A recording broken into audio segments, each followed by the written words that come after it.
This is a must-see video. I've got some stuff here that will actually blow your mind about what the state is doing to us. I'm Craig Gordon with the Stop QIP movement. I wrote a letter to Judge Aspinwall. I didn't deliver it because they're not supposed to write judges, but in case he's watching this video, here you go. In 2015, California had 1,496 dairies. In 2021, we now have 992 dairies. That's a loss of 502 dairies. Your ruling, Judge Aspinwall, will continue that trend as this illegal tax on dairy industry to a tune of $1 billion every 6.3 years for the last 50 years is destroying our industry. Taxation without representation is not the American way. This has been a travesty of justice, what your ruling did to us. And we're going to tell you why your ruling was wrong. As my dad said back in the old days, garbage in, garbage out. You'll see that the other side put nothing but distorted truths in front of you. So it's probably no wonder the reason why you did the decision the way you did do it. But I'm going to show you what was not told at the hearing and the documents that we submitted with our into the record. And that's what kills me about the record. Everything is hearsay until it's been subject to cross-examination. Once it's been cross-examined, then you can put that into the record as evidence. But we weren't allowed to cross-examine all those Safe QIP guys that talked, or the attorney here, and they make just mistake after mistake and mistruth and distortions. And all I got on the record. If you took all that in and read that, no wonder you came up with that decision. But I'm going to dispel the main myth that came out of your ruling was we have to do it by a supermajority. That's what you said. That's the way McCarthy says it's always been done that way. It's the way it's always supposed to be done that way. And that, we were circumventing the process by going into Chapter 3.5. And I'm going to disprove all of that. So we're going to start with the hearing date. This is back in June 27, 28. And this is Mr. McCarthy, the attorney for the Save QIP people. And I'm going to bring up all these things he said over and over and over again. He said, the Stop QIP is asking the Food Agricultural Secretary to take an illegal action. The law does not allow for determination on quota based on a 51%. The requirement to terminate quota program is Chapter 3's supermajority. It's a supermajority that's done everything always when it dealt with quota from back in 1969. He says this several times. He says this. He says, let them vote. This is not the real request that Stop QIP is saying. Their request for Stop QIP is let us cheat. He's saying we want to cheat because they're asking for permission to violate the law.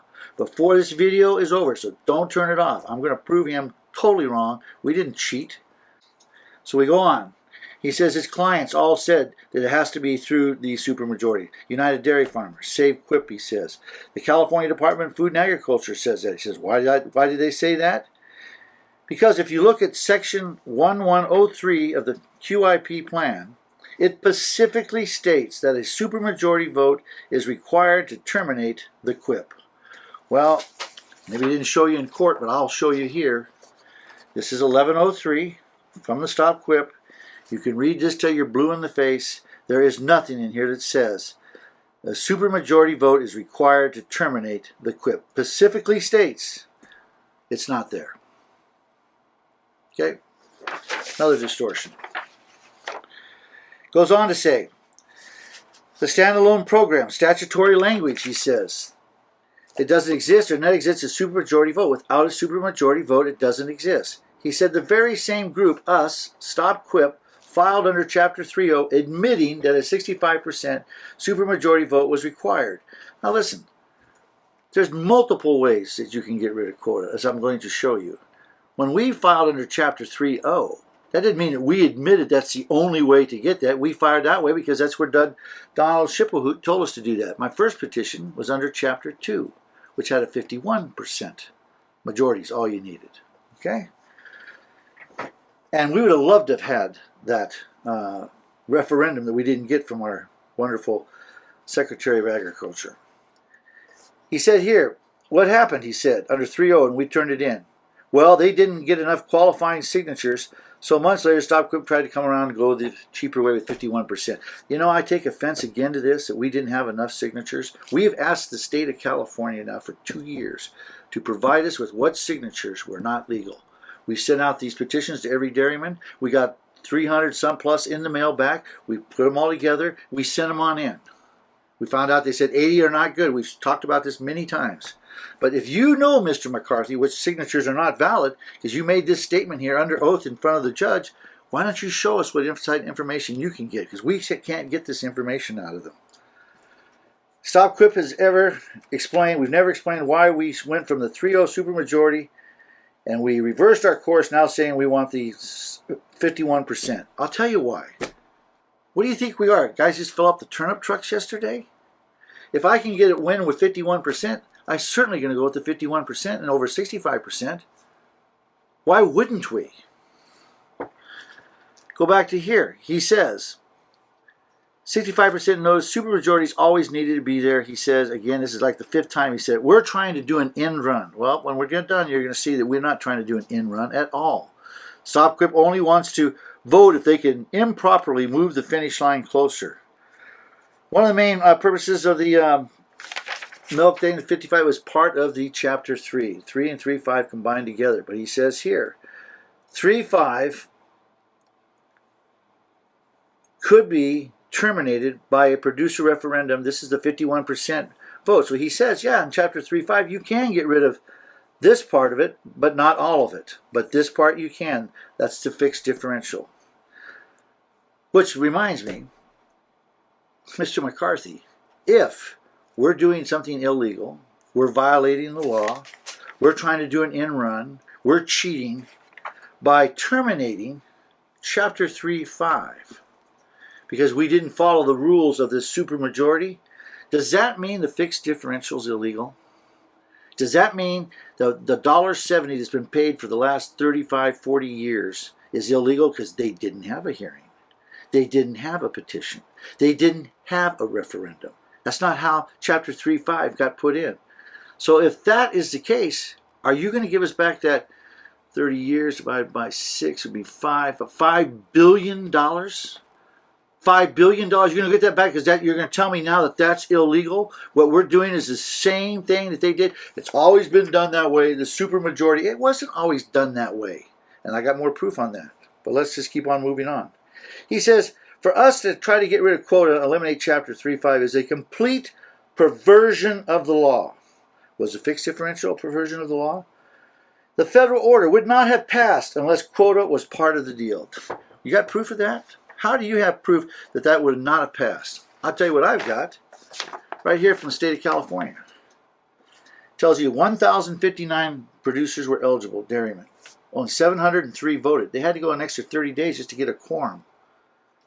90 voted no, 613 voted yes, and 356 dairymen didn't show up to vote. You think that might be the quota boys? They didn't help us. We could have got rid of quota, brought the federal order in, and we didn't need the quota boys because they didn't show up and vote, except for the Southern California boys. That's another issue, another thing. I'm not going to talk about it today, other than this is from Secretary Ross, who said this. You guys need to remember this. The recommended decision, that's the federal order, does not allow for quota to be incorporated in the pricing and pooling provisions of the California Federal Milk Marketing Order.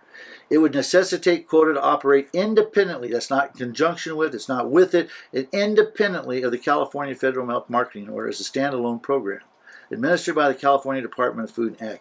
The federal order wanted no part of quota because they knew what it was. It's bribe money. It has nothing to do with the pooling. This is right from the Secretary. Nothing to do with the pricing. But yet, this will be another video, they're collecting RQAs off the old California order. It's in place today. They're doing location differentials in the federal order. We got RQAs, and we're doing transportation allowances.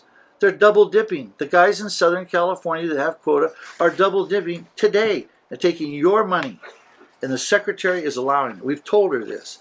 We've told the Attorney General's office. We've told all these guys, and they're just ignoring law breaking going on. They don't even want to put it on the agendas of the meetings. That's another video. Okay, go back to here.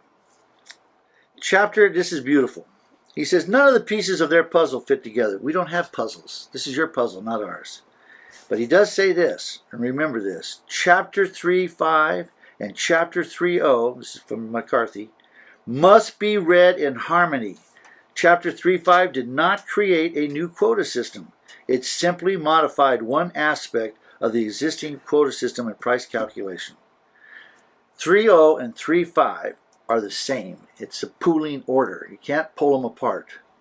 So therefore, when Deputy Attorney General of California, Mr. Goldman, appeared at the hearing in front of Judge Argulis on the writ, he said this: the document that CDFA sent to the court and all parties yesterday seeking judicial notice of its effectively, precisely the legal outcome of the automatic suspension of the California pooling plan under 62726, and then basically reflects the termination of it. This is Chapter 3, the pooling plan. It is the termination of it, he says.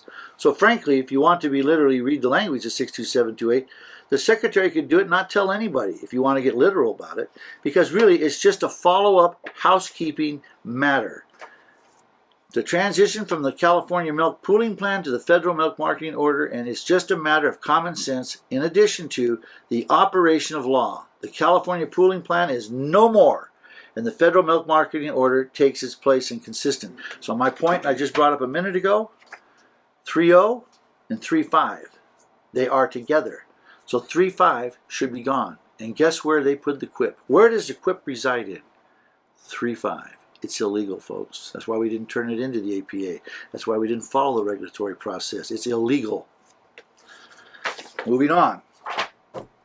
He writes in here, I guess these beautiful words. He says, we're trying to overthrow long-established principles of law. To terminate the quota, you need to do it with a supermajority vote. 53 years of supermajority vote is needed to determine the quota. Well, he then comes down here and says here, he quotes Mr. Houston, who wrote it. He says, Mr. Houston even said this: the drafter of the exact bill says he knows no one involved in the process, and this was done in 2020, no one involved in the process, no one from CDFA, no legislature, no dairy farmer who indicated to him or believed that the 51% provision in the 94 law would apply. He said nobody. It was extensively discussed about the Chapter 3, but nobody talked about 3.5. We heard that from Camper, who was the chairman of the board. We heard that from that Tony Fernandez. All those guys on the PR board said the same thing. We never heard of it. Well, here's our exhibits. This was given to us at a PRB meeting. I don't know where those guys are at. They must have been sleeping. There are two chapters. The Food and Agriculture Code are specific to milk pooling. They're Chapters 3 and 3.5 of Division 21, Part 3. Two of them. 3 and 3.5. So nobody ever heard about it. No one ever talked about it.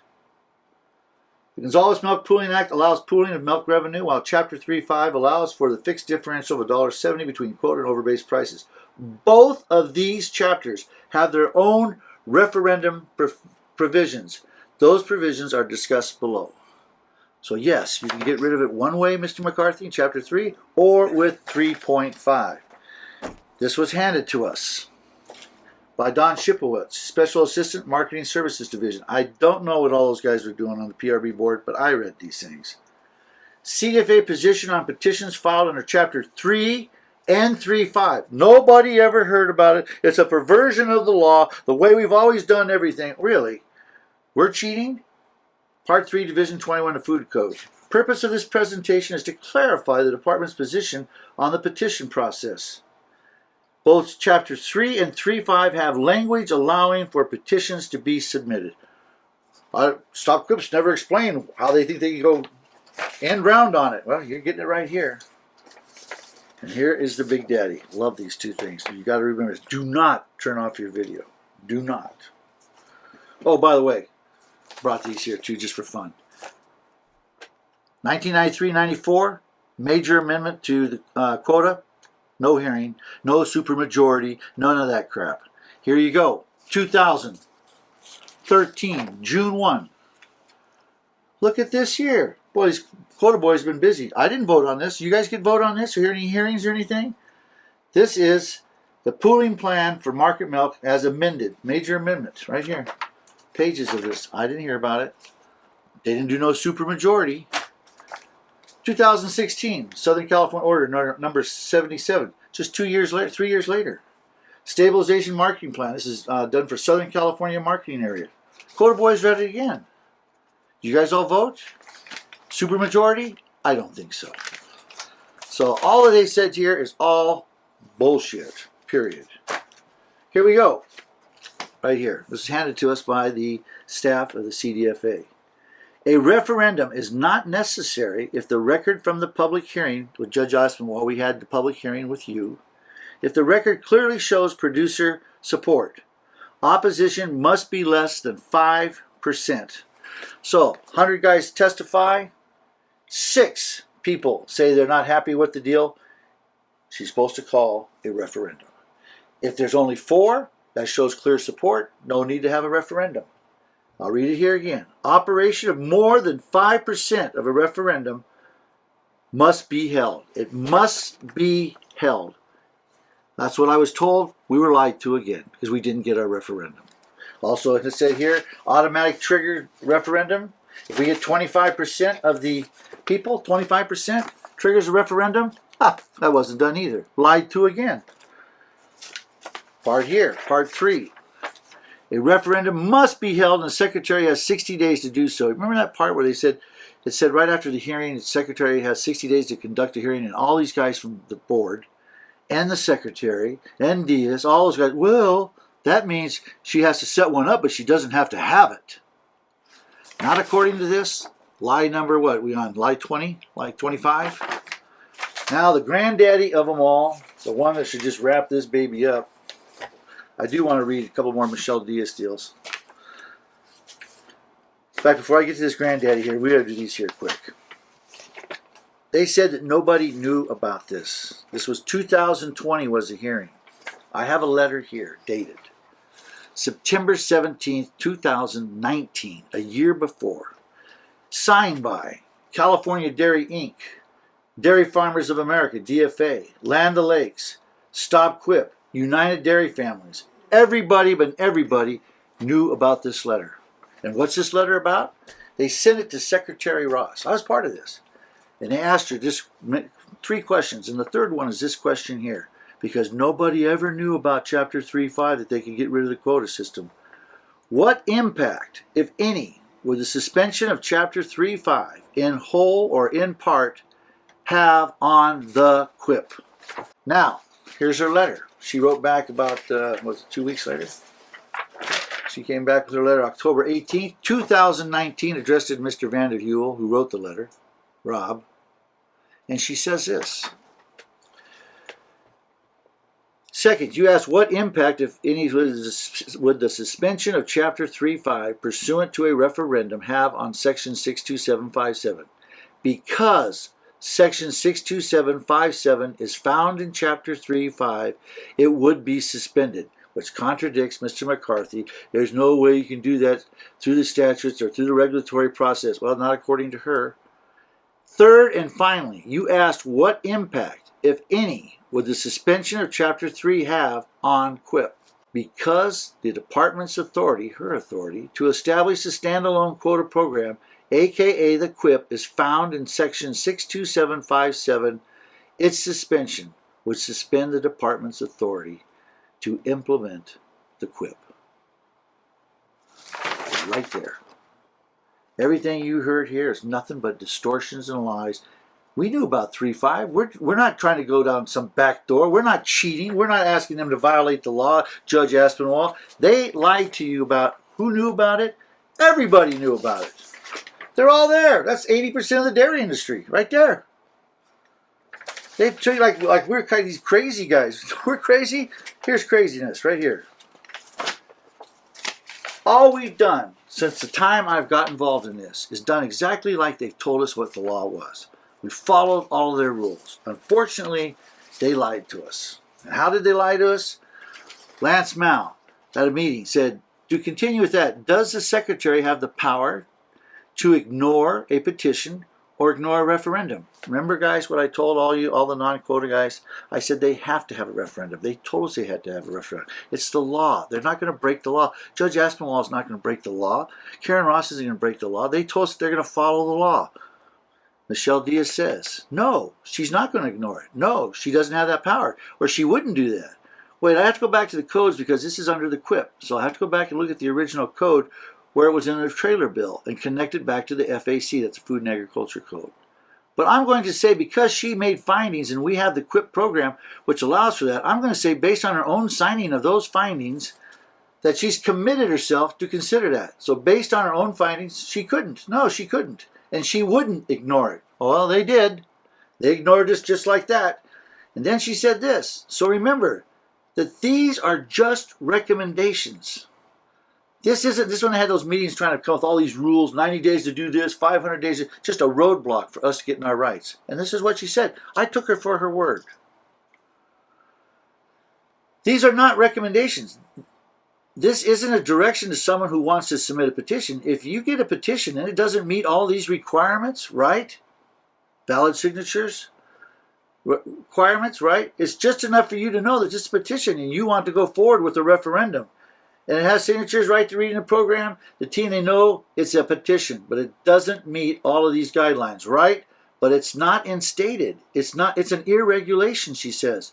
So trying to get somebody to put together a petition if they choose to do so, and they're not able to throw out, you can't throw it out, she says, just because it didn't hit all of the bullet points. Yes, my advice to them would be, you're going to have to consider this petition. They didn't do that. I told everybody, don't worry about it. We sign a petition, we put it in their signatures, we show opposition. That's what the law says, it's what they told us. And they sat there and slammed the door on us 3 separate times. And this is what I was going by. I believed Michelle Diaz. I believed Karen Ross. Goes back here to the very last thing she says. The questions that were included, I don't disagree with. I mentioned that before. It's an irregulation. That's why it's called an underground regulation. It wasn't done properly. So it's illegal. She says it again. It's an irregulation. So, this is my direction. Understanding of the earlier meeting details was getting a petition with complete information reviewed by the board, she says. If you don't have all the information, your petition, but it does have signatures, my advice is to move forward and try to verify those signatures where producers move forward. But you can't require this because this being done, here are guidelines. It's not a regulation. And she's the one that called it a tax. Vulnerable to a legal challenge that results in an imposition of a tax. All those people keep saying it's not a tax. There it is right there. So, we're going to wrap this whole thing up together in one deal. I went real fast because I don't want to keep you guys going all night and all the rest of your life listening to a video, but it's an important video. We were right by the law. I think the evidence here definitely hits it all. And this last one is the granddaddy of them all, right here in the regs. I'm going to read this. I saved this for last.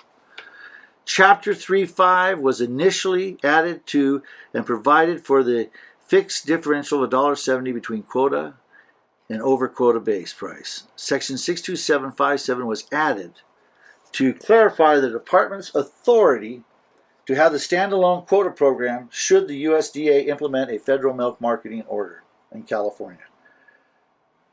Federal in Code 62757 requires the use of 62717 for conducting a referendum important to the quota program. We had that in the other video. They didn't follow Section 627 or 62717. Plus, I brought in, just for you guys to see, the actual ballot they sent out. I don't think we got time to do it. I'll show that to you later on another video. I've got the actual ballot, and it's not even close to the ballot that's required under Section 62757. We've got that. And it allows for the suspension of all of Chapter 3.5. They said, in all this court saying, not possible, they said, including Food and Ag Code Section 62757, which authorized the QIP. It provides language to suspend it, which authorized the QIP. The QIP is gone. It is gone. Their whole stand, millions of dollars, 2 years' time, we've now put out, what, $360 million we've paid out now? Think about that. I didn't say it in that one video. We offered these guys free certificates to bring their contracts. I got a contract with Carnation. He's got a contract with Jersey Made. Class 1 contracts that paid more money. We said, bring those contracts over into here and we'll pay you for that. Now I got to ask you something. 2 years later on, this guy loses his contract with Carnation. Why are we still paying him? How many of these guys that own these quota certificates that they were given free still have those contracts that they're bringing to the table? In fact, when Class 1 usage went down, their payment should have come down, but it didn't. It did not. We've had to pay more money out of our pockets for contracts they don't even have. It's insane. But it's not going to be insane, so pay attention to the next PRB meeting because we're going to introduce the reverse petition.